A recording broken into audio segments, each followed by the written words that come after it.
We are due to have our Q&A now, but I thought maybe if we could segue into that by just starting off with a question for Nick, and I'm hoping that Adam will be fielding questions from our online viewers. So I'm thinking of, I think, was it Auden? I might be wrong. Who said, "What can art do?" Is that correct? Does that ring a bell with you? Whether Auden said it or not, doesn't matter. But I'm just wondering, out of this, what strikes me most of all is the direction where you think music should be going and the uses that it should be put to. I have a colleague who says that music should not be, and I'm not criticizing it, okay?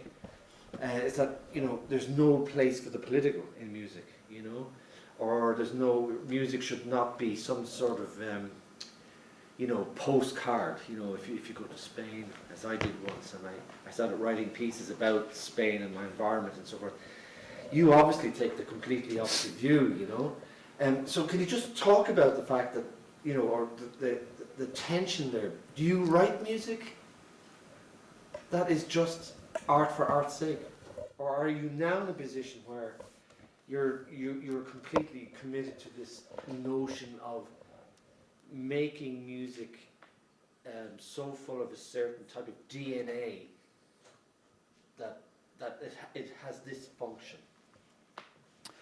I mean, I think in order to get to the bottom of that question, we have to ask, what is art?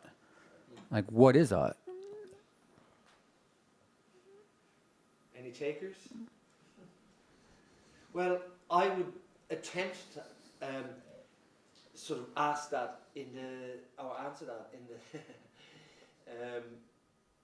if we think of the classical period where art was considered on some level contained within itself, that it had so much beauty and balance that to experience it was simply enough to enhance one's understanding of, maybe it was an enhancing factor, that it improved our lives in some way, in that very typical Enlightenment environment.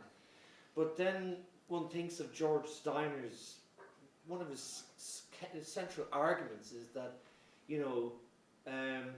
Nazi soldiers who were within 100 meters of the screaming of the gas chambers were listening to Mozart. So one of Steiner's big questions is, can art civilize? So I don't know if I've answered the question, but this is the tension I'm trying to get at. I guess. I mean, I think there's a lot that dark ecology has to answer this question, and it's certainly been a big influence on my way of thinking. I mean, dark ecology, in the words of Timothy Morden, is that there is no such thing as nature. And they argue that in having this idea of a kind of a nature that exists, we create a kind of an us and themness. That if we imagine the natural world is trees and flowers and bees and insects, then the unnatural is the man-made, the cars, the roads and pollution, and this is good and this is bad. But in doing that, we've separated the human from the environment and from the world that they live in. And he argues that it's that distinction which enables us to destroy the planet that we lived in. And if we really believed that we all existed in a kind of an intertwined mesh, there's no way we would just destroy the planet. And to a certain extent, I think that the same argument applies to art. Is there an art which is separate to society, or separate to people, or separate to that which we do, which is this kind of cultivating influence that comes from above and leads into our kind of daily lives and purifies them? Does that exist? No, I don't think so. And I think that by kind of creating this kind of deity almost, which is art, which is this sacrosanct thing, we're also desacralizing ourselves and our daily life. you know, and we therefore create this kind of hierarchy of the art and the artistic and culture and places of culture and the daily life, which is mundane and banal and, you know, and somehow unworthy of the riches of the world that it actually inhabits. You know, I think there is a danger in making this distinction. So what I would argue is that no, there is no art which is non-social or non-political, but actually there is no art. There's no such thing as art. It doesn't exist. There's no such thing as music. There is no music. There's only everything.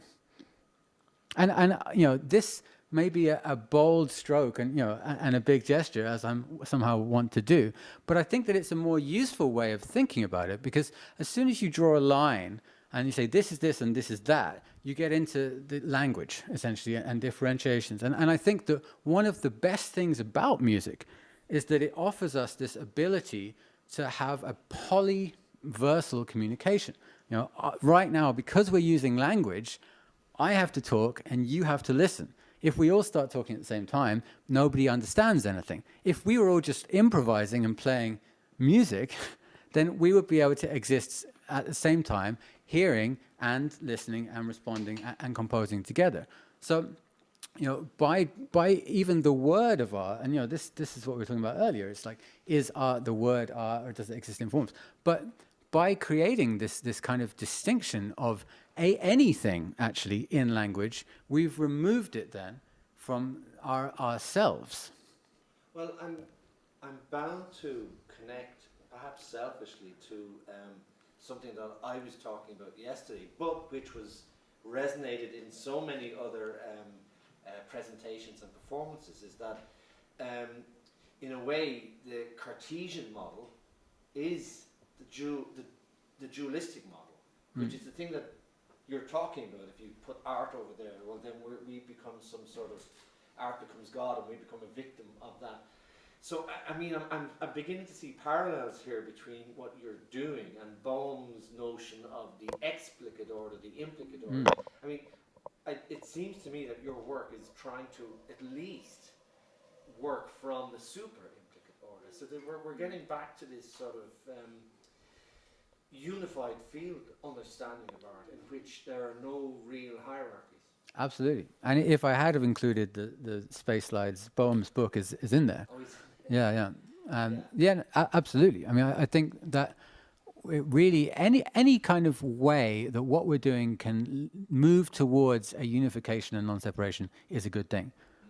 That's the bottom line. And I think that improvisation is one of the ways within music, if we call it music, that we move towards that. Does anybody want to come in on this? Do we have any? Because let us now say that we are officially in our Q&A scenario. Any questions from the virtual world? There's one I think the end has been cut off, but I'll read what's come through. This is from Mark. Loving the science, murmuration concept reminds me of flocking and copy source still from improvised dance. Were you aware of this? Is that, what's the name of the choreographer? Natasha. If it's the choreographer, I think they did a big piece in a large public space. If it's that piece, then yes. If not, then no. Thank you. But there are huge parallels actually with dance and movement, and, you know, you could easily transpose that score into a movement piece. Yeah. Well, I had another question. You were talking. Maybe you will remind me again of this triplicity of elements that form embedded knowledge. One was listening, the other was Performer, listener, composer. Performer, listener, composer. So that relates to me or you, but how would you project that or define that in terms of the listener? I mean, it's one thing for us to accept this notion or to if you like live it through our music, but how do we bring the listener towards that? Yeah, so it's I'm kind of getting into this. It's a good question. Yeah, I mean, again, how do we share this? Have you ever had that feeling when you're at an improv gig where you're like, this is great, but I'd rather be playing? Yeah.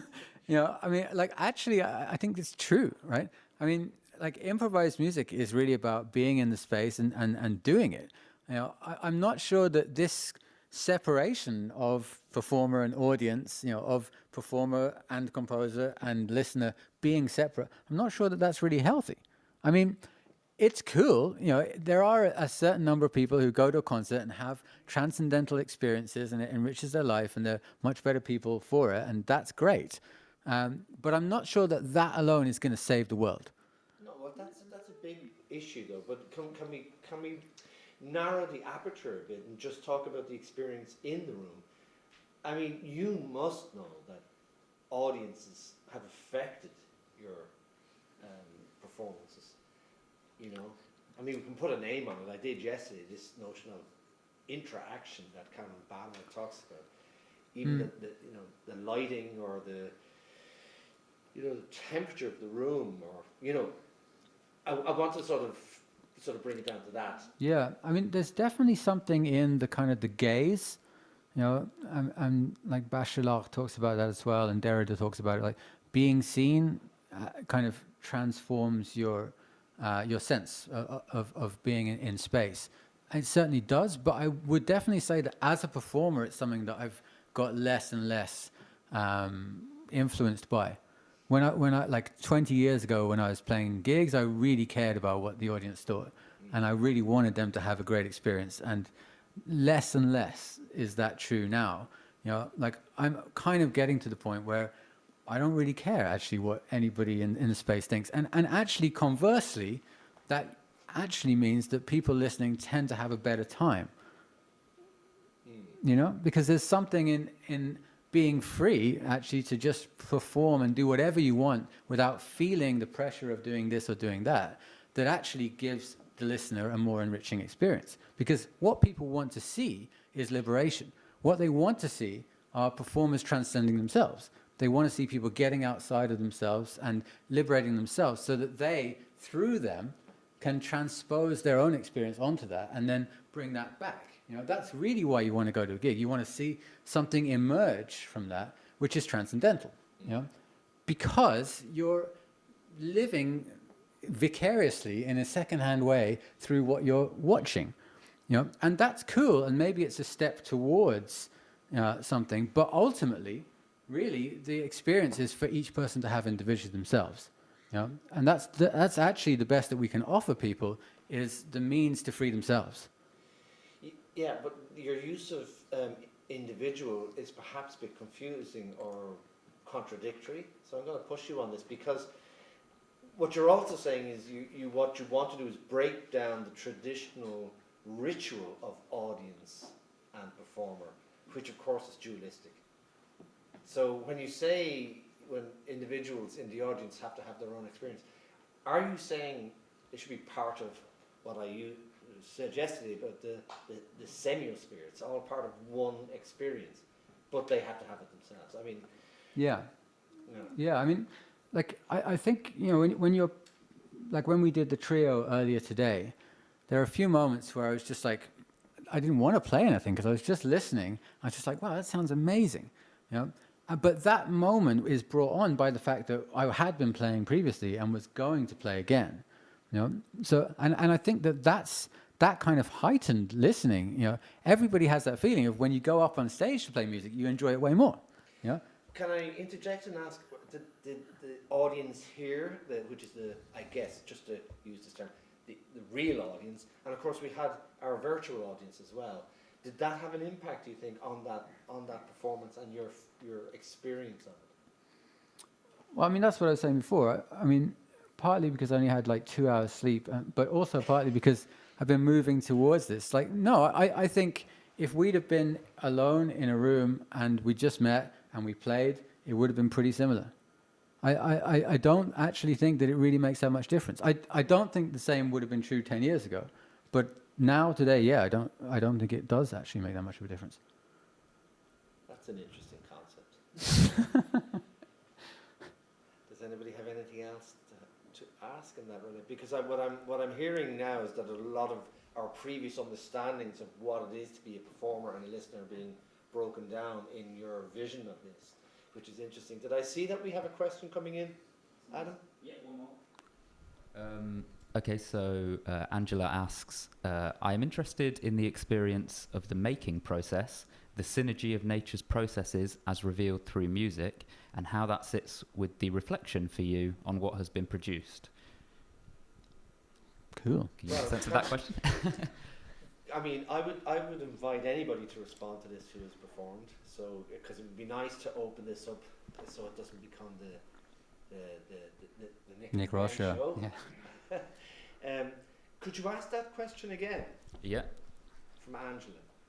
Yep. I am interested in the experience of the making process, the synergy of nature's processes as revealed through music, and how that sits with the reflection for you on what has been produced. Then she says, as I might imagine, the listener/audience are immersed in the knowledge of where the source of the work resides, and so understanding nature's processes. Good question. I think that is a general question, though, that anyone could answer. Well, there's about 4 questions, it seems to me, in it. And I'm not too sure about the assumption about the audience knowing about the details. I'm still trying to get the question in my head. The other aspect is how do we reflect upon it after the event? Or Yeah. was that meant in terms of our research or just our post-event experience? It's That's a good question. Yeah. It's not clear. I mean, does anyone want to jump in there? Go for it, Nick. Because There is another question that I can ask. No, I think we need to address. Yeah, no, I can answer that. I mean, what she's saying is how do the processes affect the making? And I think that's really actually in a nutshell what personally I'm going for is that the actual form and structure of the work has a synergy with the process that you're examining and looking at within the world. That's the ultimate thing. Actually, I mean, it's a shame didn't really get into the space stuff, but one of the things I realized with space was that the variable or the parameter which would have to be kind of parameterized was form itself. Because it was such a massive thing, and it's dealing with space on different orders of scale. And so the actual form of the work, not the individual timbres or the harmonic information or the rhythmic information or dynamics, but the actual form and structure of the piece itself had to be the analog to the system you're studying, because we're talking about space, which is everything that exists on every order of scale. And that in a way is the kind of ultimate response to that, because it's like, how do you mirror in the making and the process the thing that you're studying? You meld the form of the work into the very essence of the thing that you're exploring, to the point where the piece becomes the thing. In name and form. In name and form. Yeah.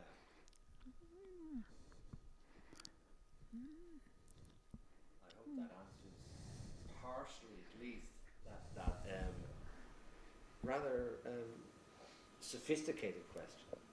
Yeah. Did you say there was another question there, Adam?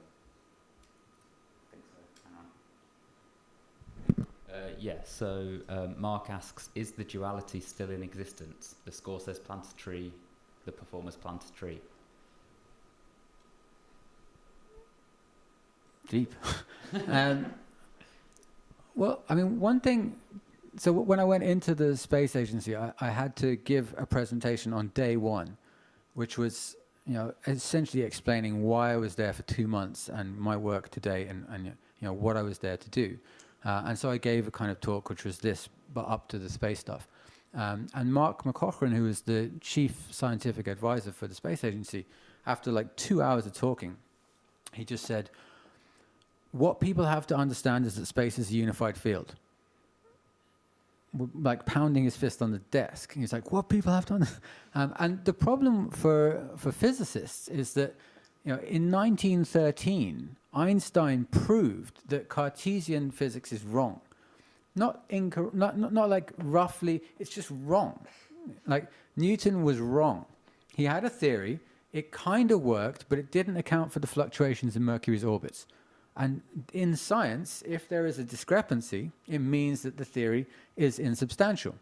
And what Einstein did was to say, no, gravity is not a force where one object pulls another one towards it by this innate thing that they have, which was the basis for all classical physics. What Einstein said was, no, the objects with mass cause space-time as a field to ripple and warp, and it's that warp which causes objects to move towards each other. And using that theory, he correctly predicted the fluctuations in Mercury's orbit. And so since that theory, scientists have known that space-time is a unified field, but we haven't caught up with that. We still think in terms of, you know, force, effect, cause, effect, materiality, and our ways of thinking, our language, our structures, our societal, our economics are based on this idea. But it's 100 years out of date. And physicists are really frustrated by this because they know it's not correct, but they haven't found the vocabulary and the education system to inform people, because it's quite complicated, obviously, what's going on. And it was basically 2,000 years, actually, of science, because this comes from the Greeks, right? And Michel Serres has an amazing book on this as well, where he looks at Democritus. He says that actually the early atomists were closer to the truth than the next 2,000 years of science. And we went on this massive kind of round trip and eventually came back to a point where we're like, yeah, actually, you know, it was all about the curve and the bend and the swerve, you know, and the clinamen, you know, that he talks about. And so we now need to kind of catch up and re-understand the world that we live in. And that's one of the reasons why I think music is actually useful for this, because there are ways of engaging with this unified field in ways that we can't actually verbalize and speak about, you know, which is why I can't really get to the bottom of this with words. I think that might have been the answer. I'd like to add to that, if I may. Do you want to go ahead? Sorry. I've been on a bit of a journey trying to break down every binary that I can think of, actually, to really understand how those separations and oppositions are false dichotomies, really. So I'm quite interested in a lot of the stuff that you're talking about. But I would also say that we're doing the exact same thing with music, but there are reasons that we do it. We talk about those individual component parts, not because we think about them as individual components, but actually because we know how they combine. So the idea, and you have it in your score, you have pitch and you have dynamic. And the idea that those two things are separate is just highly inaccurate, because even the idea of pitch on its own, that it is a single note, is obviously ridiculous. But we know that you increase your dynamic and you have a richer harmonic. There are literally more pitches present now. Yeah. So, but we know that as composers and it reminds me a little bit about, this potentially takes this in a completely big swerve, but it reminds me a lot of kind of Chomsky's theories on anarchism, that actually it's about breaking down these systems that don't serve us anymore, and building up for other ones. But we can't decide to do that in isolation, because we live in a broader society that doesn't really allow it. So I would probably guess, and you can definitely tell me if I'm wrong, that you don't see yourself as a composer anymore. Yet every one of those emails that you've sent, you have said, my name is Nick and I'm a composer. Why? Because you have to fit in to these modes and structures that exist. Yeah, for sure. I mean, that's why we're still catching up.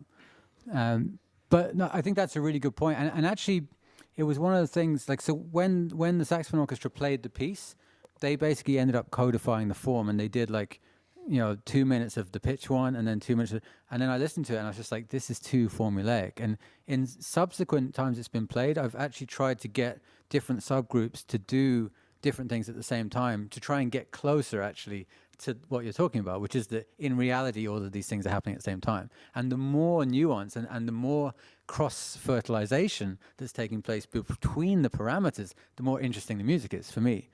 So, yeah, no, I think you're right. It's like we have to, and maybe that in a way is the arc of classical to quantum physics, that we had to separate the parameters out in order to understand them, but ultimately we now need to combine them. I'm going to close with and then I'll just sit down and won't talk anymore. But I'll close with a quote from Andy Goldsworthy.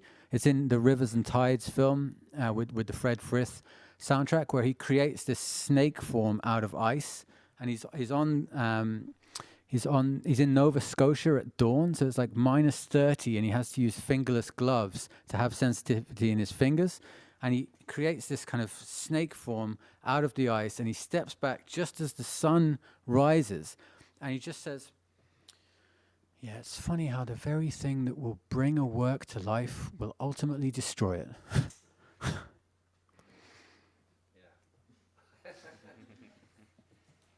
Thank you for that. I'm going to add though, if you don't mind. You were talking about how we receive things from the Greek period and this whole notion of how we see the world, but the Vedic tradition is 2,000 years before that again, and they were talking about the unified field. So in some way we've gone really we can blame the Greeks for a lot of things, and most people would revere that our modern democracies are based upon this wonderful sort of system that the Greeks, and they gave us the tragedies and a lot of amazing things, but actually there's a lot of flawed stuff there as well, and maybe this is, I don't particularly want to have the final word, but this is a thought that came to me when you were talking about the way Newton no longer holds sway. I mean, there's some, and quite a lot of our discussions actually over the 2 days have been about bouncing off or against or away from Cartesian thinking. The science of applied knowledge, objectified knowledge, as opposed to the knowledge that we have inside. This has been a theme running through, and it's very interesting that we end on a paper which has that in its title. But it strikes me that while our this term that we've been hearing quite a lot during the COVID lockdown is you got to trust in the science. You got to trust in the science, and of course you do to some extent. But this is a trope that we have. But then we realise that scientific laws, which have held sway, are only hold sway until they are no longer true, and then they're replaced by another scientific law, by which we, But art doesn't quite work like that, because if I'm thinking, say, the Goldberg variations are not proven wrong by the Diabelli variations, and there's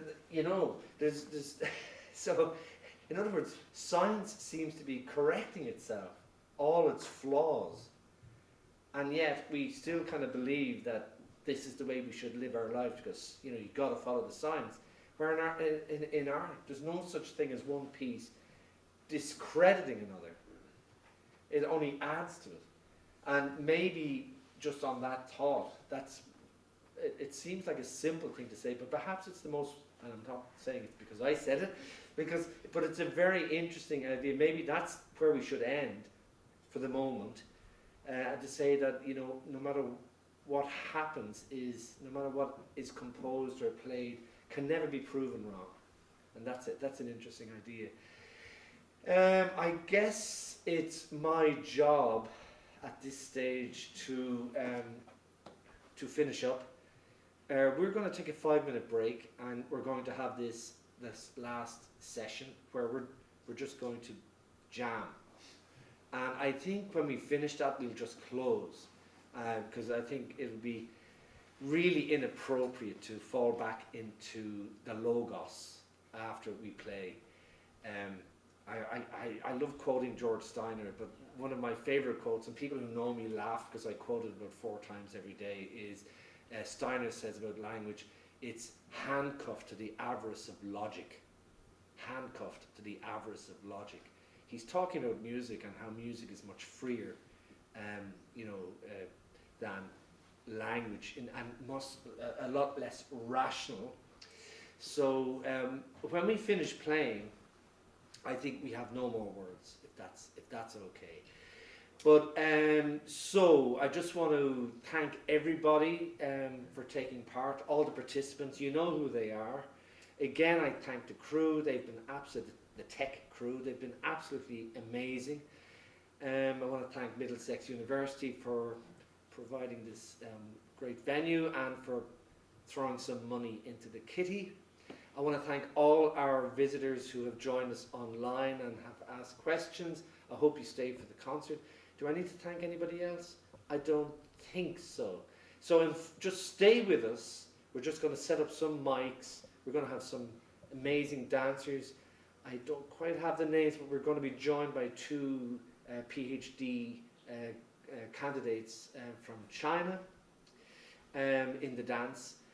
And so we'll finish on an improvised composition and we say goodbye.